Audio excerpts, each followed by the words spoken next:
वक्त हो गया पहाड़ प्रभात का और शुरुआत करते हैं जोशीमठ की खबर के साथ। जोशीमठ में खतरा कम होने का नाम नहीं ले रहा। घरों में दरार लगातार बढ़ती जा रही है। लोग किसी अनहोनी की आशंका के साए में यहां पर रह रहे हैं। अब तक 275 परिवारों को शिफ्ट किया जा चुका है। हालांकि प्रभावित पीपल कोटी में विस्थापन कराए जाने का विरोध कर रहे हैं यहाँ के लोग और पशुओं पर भी आपदा की मार यहाँ पर पड़ रही है।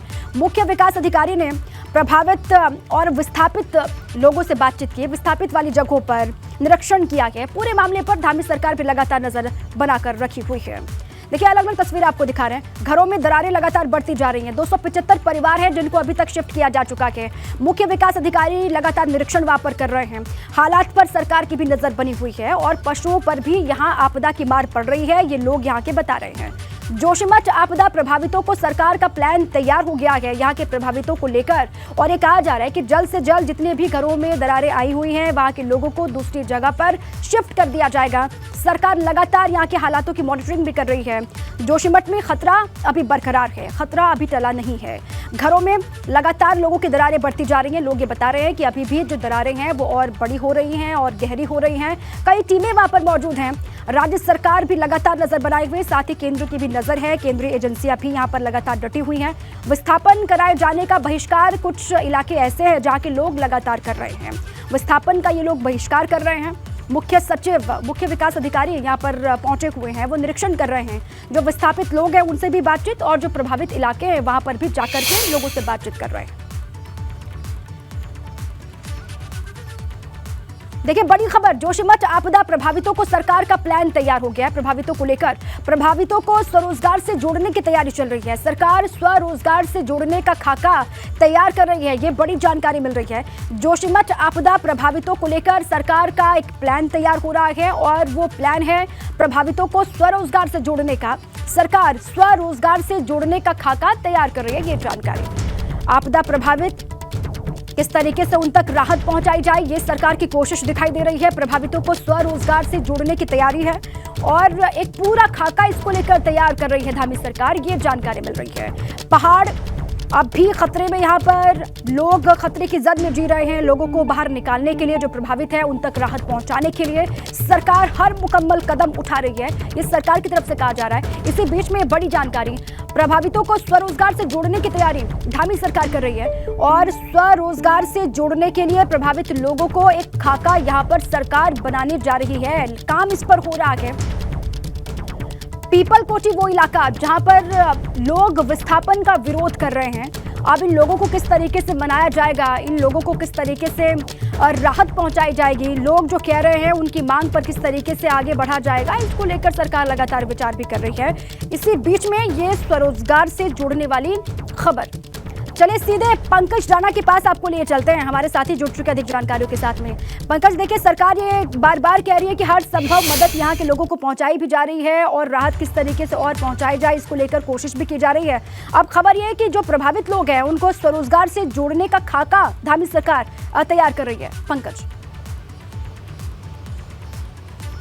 दीपा, देखिए, बिल्कुल निश्चित तौर पर पूरी अगर स्थिति को देखा जाए तो क्योंकि लोगों का विस्थापन सरकार अपने से ज़रूर कर रही है, लेकिन वहाँ पर लोगों की जो आजीविका थी वो सीधे तौर पर स्वरोजगार से जुड़ी हुई थी। क्योंकि बहुत सारे लोग ऐसे थे जो होटल का काम करते थे, कुछ लोग ऐसे थे जो बद्रीनाथ में प्रसाद बांटने का काम करते थे, कुछ ऐसे लोग थे जो वहाँ पर अलग अलग तरह से अपना स्वरोजगार से जुड़े हुए थे। लेकिन जब लोगों का वहाँ से विस्थापन हो गया है, लोगों के घर नहीं रहे हैं, उन्हें अलग दूसरी जगह छोड़ दिया है, कई लोगों के होटल टूट गए हैं, दुकानें उनकी नहीं रही हैं, तो उनको अब कैसे स्वरोजगार से जोड़ा जाए, कैसे उनको रोजगार दिया जाए, ये एक सरकार के सामने चिंता खड़ी हो गई। सरकार अपने इस तरह से विस्थापन को लेकर और तमाम तरह से अपनी तरह से तमाम प्रयास किए जा रहे हैं, उनके लिए अलग तरह से प्लान तैयार किए जा रहे हैं। लेकिन अब सरकार के सामने ये भी एक चुनौती है कि लोगों के जो रोजगार वहाँ पर थे, स्वरोजगार से जो लोग जुड़े हुए थे, उनको कैसे फिर रोजगार से जोड़ा जाए। इसके लिए मुख्यमंत्री पुष्कर सिंह धामी ने सभी विभागों को भी और अधिकारियों को भी निर्देशित किया है कि जिन लोगों के वहाँ पर होटल थे, जो लोग अलग अलग तरह से वहाँ व्यवसाय करते थे, दुकान थी और अलग तरह से उनके काम काज चलते थे, वहाँ उन्हें कैसे और बेहतर तरीके से रोजगार से से जोड़ा जा सकता था। उसके लिए सरकार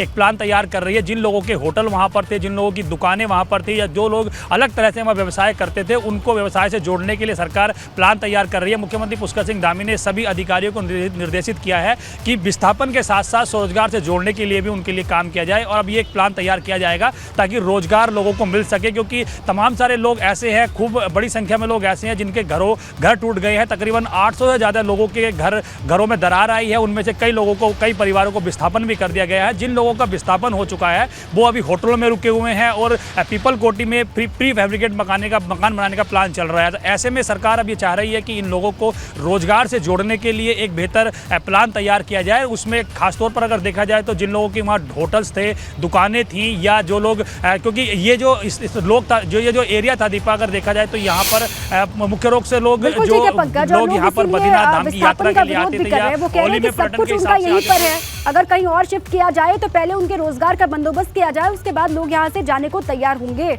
ये लोग बार बार यहाँ के कह रहे हैं। शुक्रिया पंकज पूरी जानकारी के लिए। आगे बढ़ते हैं। आज से बदलेगा उत्तराखंड में मौसम का मिजाज। 26 जनवरी तक कई जिलों में भारी बारिश और बर्फबारी के आसार हैं। देहरादून, उत्तरकाशी, चमोली, पिथौरागढ़ में अलर्ट जारी किया गया है बारिश और बर्फबारी को लेकर। टिहरी, बागेश्वर, रुद्रप्रयाग में भी बारिश और बर्फबारी का अलर्ट जारी किया गया है। मौसम विभाग ने 26 जनवरी तक ऑरेंज अलर्ट जारी किया। आज और कल के लिए प्रदेश में येलो अलर्ट है। आज से मौसम का मिजाज बदलेगा। मौसम में तब्दीली उत्तराखंड में 26 जनवरी तक कई जिलों में भारी बरसात और बर्फबारी का दौर चलेगा। देहरादून, उत्तरकाशी, चमोली, पिथौरागढ़ में अलर्ट जारी किया गया है इसको लेकर। और टिहरी, बागेश्वर, रुद्रप्रयाग में भी बारिश और बर्फबारी का अलर्ट जारी किया गया है। 26 जनवरी तक ऑरेंज अलर्ट मौसम विभाग ने जारी किया है। और चलिए मौसम का हाल किस तरीके से बना हुआ है, आज से तब्दीली दिखाई देगी, ये और डिटेल्स में बातचीत कर लेते हैं। रवि कैंतुरा मेरे साथी जुड़ चुके हैं। रवि, सबसे पहले तो ये बताएं कि आज कैसा है मौसम का मिजाज वहां पर, और मौसम विभाग ने ऑरेंज अलर्ट जारी किया है अलग अलग जिलों के लिए। रवि।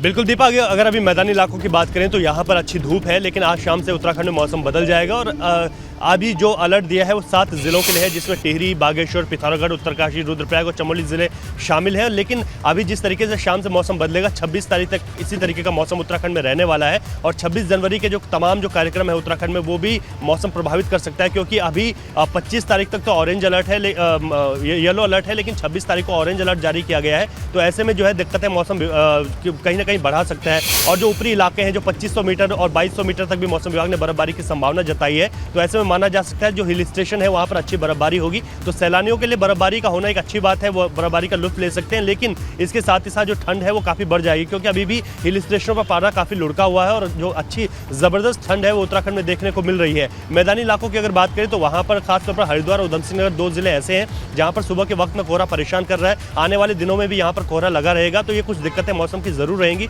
लेकिन फिलहाल जिस तरीके से उत्तराखंड में मौसम बदलेगा तो अच्छी बर्फबारी होगी, बारिश होगी, और इससे जो है काफी दिक्कतें भी मौसम बढ़ा सकता है, क्योंकि पहाड़ी इलाकों में जिस तरीके से लगातार बर्फबारी हो रही है, पारा तो लुढ़का ही है, लेकिन जो तमाम और जो चीज़ें हैं वो भी प्रभावित हुई हैं। जिस तरीके से जोशीमठ में इस वक्त जो आपदा है वहाँ पर बर्फबारी हो रही है, बारिश हो रही है, और ऐसे में जिस तरीके से चमोली जिले के लिए एक बार फिर से अलर्ट है, तो वहाँ पर जो पुनर्निर्माण और जो राहत बचाव के कार्य हैं वो भी कहीं ना कहीं वहाँ पर मौसम दिक्कत कर सकता है। लेकिन यहाँ पर आ रहे सैलानियों के लिए अच्छी बात यह है कि उनको बर्फबारी का आनंद वो यहाँ पर ले सकते हैं। लेकिन जिस तरीके से मौसम बदल रहा है उसमें उनको अपना ख्याल भी रखना होगा। फिलहाल अभी 26 जनवरी तक उत्तराखंड में मौसम बदलेगा। आज शाम से उत्तराखंड में मौसम बदल जाएगा। अच्छी बारिश और बर्फबारी का अलर्ट मौसम विभाग ने जारी कर दिया, और 26 तारीख को ज्यादा यानी कि भारी बर्फबारी और भारी बारिश भी उत्तराखंड में देखने को मिलेगी। जी दीपा। बिल्कुल ठीक है रवि, आज से मौसम बदलने वाला है। पर्यटकों के लिए ये मौसम अच्छा, लेकिन स्थानीय लोगों के लिए परेशानी का सबब जरूर बनेगा। शुक्रिया रवि पूरी जानकारी के लिए। और आज नेताजी सुभाष चंद्र बोस की जयंती है। इसी मौके पर सीएम योगी आदित्यनाथ क्या कुछ कह रहे हैं, सुनवाते हैं। योगदान के प्रति कृतज्ञता ज्ञापित करने के लिए आदरणीय प्रधानमंत्री जी ने 2021 में 23 जनवरी की तिथि को पराक्रम दिवस के रूप में आयोजित करने और इसके माध्यम से नेताजी के योगदान के प्रति पूरे देशवासियों की कृतज्ञता ज्ञापित करने का एक अवसर पूरे देशवासियों को प्रदान किया।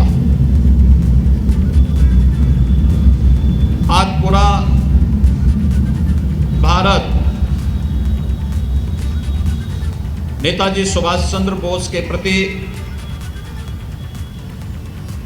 अपनी कृतज्ञता ज्ञापन पराक्रम दिवस के प्रति विभिन्न प्रकार के रचनात्मक कार्यक्रमों के माध्यम से कर रहा है।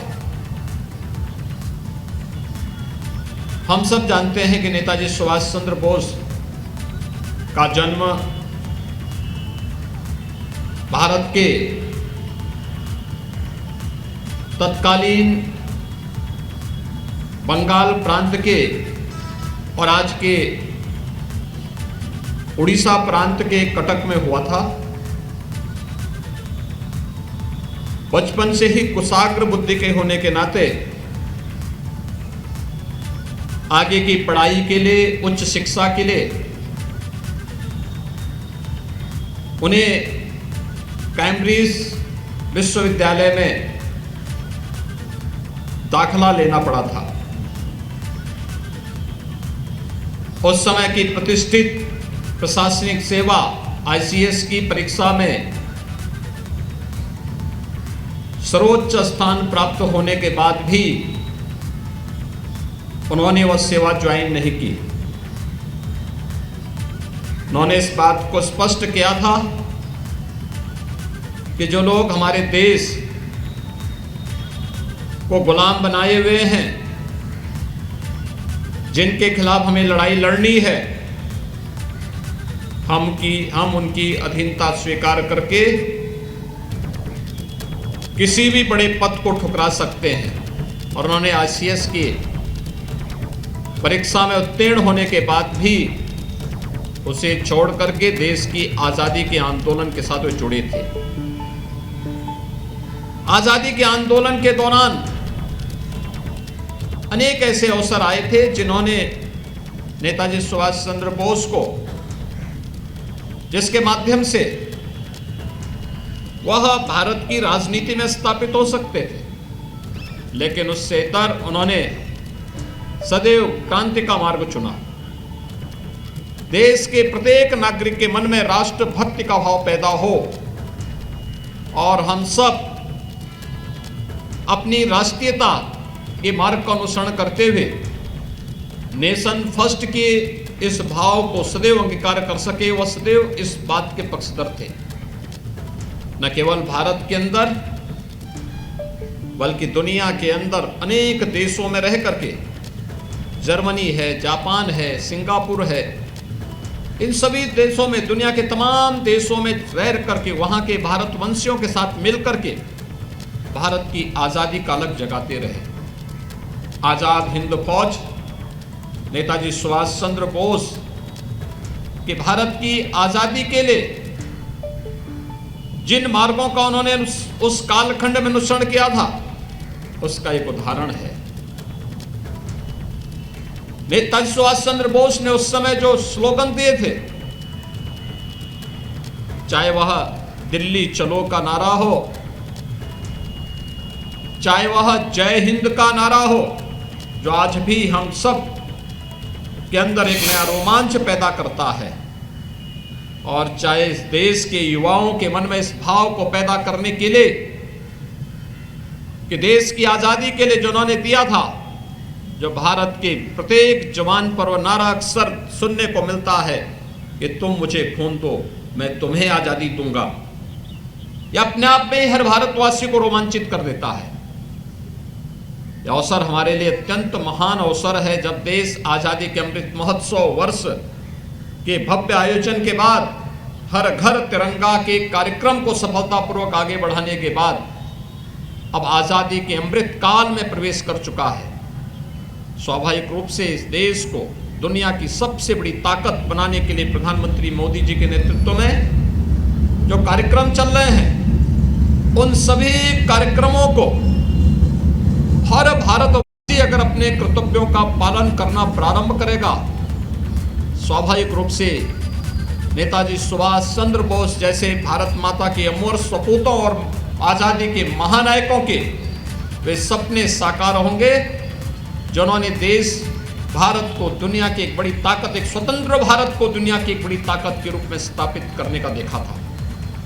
आज हम सब आजादी के इस महानायक को उनकी पावन जयंती के रूप में स्मरण कर रहे हैं। मैं इस अवसर पर देश की आज़ादी के लिए एक सुरक्षित और स्वावलंबी भारत बनाने का उनका जो सपना था, उस सपने के लिए आज भारत सकारात्मक दिशा में प्रधानमंत्री मोदी जी के नेतृत्व में आगे बढ़ा है। हमें पूरा विश्वास है कि हर भारतवासी नेताजी सुभाष चंद्र बोस के सपने को साकार करने के लिए अपने स्तर पर योगदान देगा। मैं इस अवसर पर प्रदेशवासियों की ओर से नेताजी सुभाष चंद्र बोस के द्वारा देश की आज़ादी के लिए किए गए योगदान के लिए कृतज्ञता ज्ञापित करते हुए कोटि कोटि नमन करता हूं। जय हिंद। सीएम योगी को आप सुन रहे थे। देश की आजादी में नेताजी का अहम योगदान। जोशीमठ की तरह ही पिथौरागढ़ जिले के दारचूला तहसील की 14 घाटी के गांव में दरार आई। जोशीमठ में खौफ के साए में रह रहे व्यापारी, कई व्यापारियों के घर और दुकानों पर खाली करने के निर्देश दिए गए। रानीखेत में खनन माफिया पर शिकंजा, वन विभाग की जमीन पर खनन के खिलाफ एक्शन। पिथौरागढ़ में यूथ कांग्रेस कार्यकर्ताओं ने किया प्रदर्शन, कुश्ती संघ के अध्यक्ष ब्रजभूषण शरण सिंह के खिलाफ प्रदर्शन किया। अल्मोड़ा में 2.5 किलो चरस के साथ 2 तस्कर गिरफ्तार, बरामद चरस की कीमत करीब 2.5 लाख रुपए। हरिद्वार में म्यूचुअल बेनिफिट निधि के नाम पर फर्जीवाड़ा, लोगों के पैसे लेकर अफूचक्कर हुआ कंपनी का संचालक, पुलिस को तलाश। सिंगल यूज प्लास्टिक के खिलाफ खटीमा में कार्रवाई, प्रशासन ने जब्त किया 100 kilo single use plastic. Karnaprayag में 7 दिवसीय पर्यटन और विकास मेले का समापन, आदि बद्री धाम में किया था मेले का आयोजन। उत्तरायणी मेले में हुई दंगल कुश्ती का आयोजन, पहलवानों की कुश्ती देखने के लिए बड़ी संख्या में पहुंचे लोग। उत्तरकाशी के कुथौली मेले में नरेंद्र नेगी ने दी प्रस्तुति, नरेंद्र नेगी ने गीतों पर जमकर लोगों को नचाया।